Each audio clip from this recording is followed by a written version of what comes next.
watching CBS 8 Mornings at 6. Good morning to you on this Monday, back to school Monday for a lot of kids here. Glad you're with us at 6 a.m. I'm Eric Connor. And I'm Chris Groh. Yeah, I got to imagine that there are a lot of nerves this morning. Everybody getting ready. A lot of pictures being taken. A lot of pictures being taken. It's a new grade for a lot of those kiddos out there. Congratulations to you kids. All the kids begrudgingly standing in front of the door like, yeah, I'll take your picture. Right. All right, Mom. Give me a smile. But it's better now than by the afternoon. Afternoon's going to be much hotter. Might be dripping some sweat out on the playground there as you run around because the blacktop's going to be quite hot, especially across our valley floors. Closer to the coastline, things are going to stay pretty mild, mostly in the 70s. We've got a little bit of fog out there to start off the morning, but it's mainly an issue up around North County, Oceanside and Carlsbad. Those are the trouble spots for the most part, otherwise looking pretty good. Here's a live look outside as we start off your Monday. Coming up, we're going to talk more about cooler temperatures in the forecast by the end of the week. Let's send things to Vanessa with a check of traffic. Hey, Evan. Good morning and happy Monday to everyone tuning in and back to school for a lot of us students across the region. Let's go ahead and give you a live look outside. This is the 5 in both directions right at Old Town Avenue. So far, so good as the sun starts to light up the sky here. Nice view of the freeways. This is that view looking eastward towards the mountain areas and coming at your screen is the drive westbound on the 8 as you pass Lake Murray Boulevard.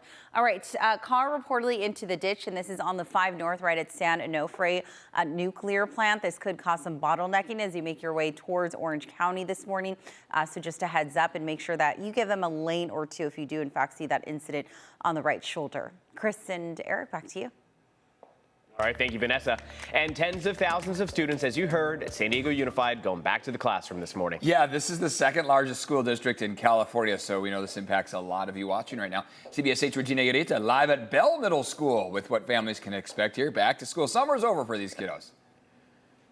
Yeah, good morning, guys. That's right. Summer is over, and in just a couple of hours, we're going to start to see just so many students on their first day of school here at this school. But of course, we have 175 schools here at the San Diego Unified School District that will be open today. Now, we're actually inside the Wellness Center, and I have to tell you, it is decorated very neatly here. I want to bring in Narida Rivera, who is part of the Wellness Center. Walk me through where we're at and how this works. Okay, so good morning and thank you for being here. So the Wellness Center is a part of the Nursing Wellness Department, and the way that a student comes here is through their counselor or through a case manager. And what we want to do is have a wellness break, and we're gonna try to support their body, mind, and their community and family relationships. And during that time, we're going to try to address any coping skills that they have. And we are also going to see what referrals or resources that we can provide during that time. I kind of want to shift the camera over here so we can see and show our audience what the Wellness Center looks like as we talk a little bit more about it. So what is offered in here if a student needs the Wellness Center? So during that time, we're going to try doing breathing exercises. We can do kinetic sand. We can go to the pet wall. That's always a fan favorite because they love looking at the dogs that belong to the teachers. We do slime over there. And also sometimes we just like looking at the fish on the screen and just sitting here on the couch too. So whatever they need at that moment.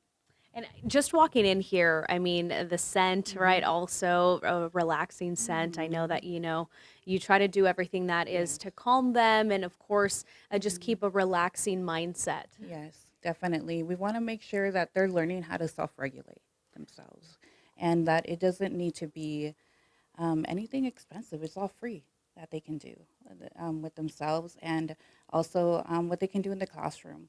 And that they have the power to be able to take control over their own bodies.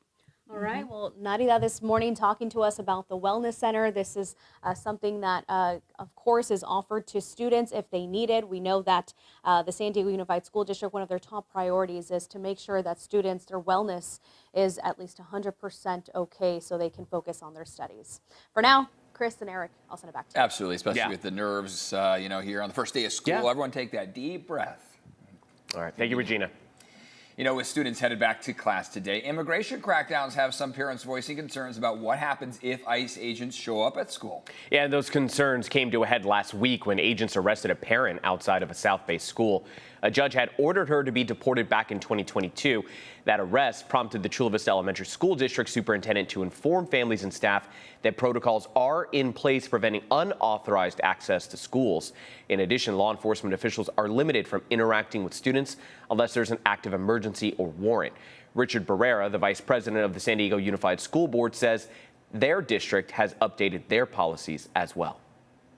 Our policies are that no federal immigration official is allowed onto a school campus without proof of a judicial warrant. And all staff are taught that the district's protocols in the event of an immigration agent coming onto campus. The policy requires that unless a judicial warrant is shown and reviewed by the district, agents will be told to leave. San Diego Unified students will also have to follow new cell phone rules starting today. All grades must turn their phones off in class and keep them out of sight during regular school hours. It's okay to use them before and after school, and high school students can use them during lunch and passing periods. Phones can also be used in emergencies or as part of a classroom lesson. The rule was approved last month in an effort to minimize distractions during class time. And we want to see your back-to-school photos. Upload them under the Near Me section of the CBS 8 app. We'd love to give your kids a shout out. Trying to figure out what they're going to wear here. Maybe they laid out their clothes overnight, before they got up in the morning, so they can make sure everything matches perfectly. I just went through my first day of school, pictures, and I see myself next to my older brother. He's got that begrudging look that Evan was talking about, and I've got that, hey, it's kindergarten. That cheese and smile. That's right. Just wait, little Chris. Yeah, that's right. You're going down to school. Yeah, you're going to see the world pretty soon. Yeah, best of luck to the kids and all the teachers heading back here today. Exactly right. Yeah, and it's a beautiful day to head back to school. I will say it's on the warmer side of average. So if you're trying to kind of plan out the last-minute outfit, I would say shorts, a t-shirt, all going to be good choices. You might want to start off the morning with a light sweater. Temperatures mostly in the low 60s, mid 60s. So not a lot of trouble in the morning. You could easily get away with just the t-shirt from now through the afternoon. But what I will say is that it is more mild right now than what we're going to be seeing by the afternoon. Partially thanks to the cloud cover that we've got out there. It's not much fog. Instead, it's mostly just kind of an overcast start to the morning out across our coastline. Not stretching too far inland either. You can kind of make out the Pacific here from our west-facing view. Here's what those temperatures are like out the door right now. Like I mentioned, Ramona right now at 60. We've got El Cajon at 65. La Mesa at 62. So right now we are in the 60s. By the afternoon, we'll be in the 70s by the water, in the 80s across our inland valleys. Looking at Ramona, that's been, I don't want to say a trouble spot because temperatures were right around average as we got into Saturday afternoon. They matched to average, but it's been warm out there. You had consistent 90s over the last about 2 weeks or so. There's even one day, last Thursday, where we reached our peak and we made it all the way up to 104 degrees. Now, originally, all those heat-related alerts were set to expire on Friday. Weekend through this early portion of the week, we saw some cooling. Now it seems like that cooling is going to take a little longer. It's going to be midweek to the end of the week, so it's still a warmer start to the week here. But what we'll be seeing is that from where we are this afternoon, we'll see those temperatures slide into the middle of the week, down to about 86 degrees by Wednesday, 85 by Thursday, and look at Friday, back down to cooler than normal territory, 82 on average. That is about a 6 to 8-degree drop in temperatures that we'll watch for depending on where you're at across our valley floor. So much more notable cooling trend as we get toward the end of the week. Coming up, we'll talk more about what we see into the weekend. I'll send things over to Vanessa. She's checking in on how traffic is to start off the first day of school for the kiddos. Hey, Evan, let's go ahead and give you a live look outside. This is the 5 in both directions right at 6th Avenue. Coming at your screen is that northbound drive in from the South Bay. So far, so good. In fact, overall, it's looking like a Monday light out there as we switch gears and see what's happening on the 8 in both directions. This is just near the college area. Also, so far, so good at last check. Coming at your screen is that drive as you head out westbound towards the 15 connector.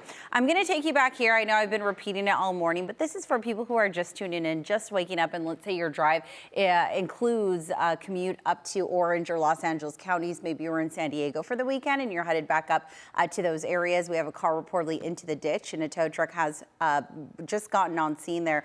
And this is on the 5 North right at San Onofre, the nuclear plant. All right, taking a little more southward towards the metro area, breakdown we're tracking on the 805 north at Murray Ridge. That's not plugging things up, but it could cause a little bit of brake tapping as you encounter that car reportedly out of gas this morning.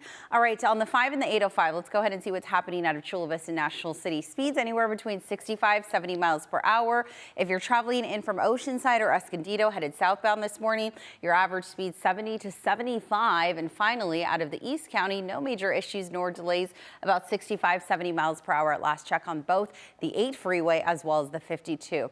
Pulling up those travel times looking fairly nice, not too shabby whatsoever, anywhere between 10 to 15 minutes right now to get you northbound in from San Ysidro in the National City area.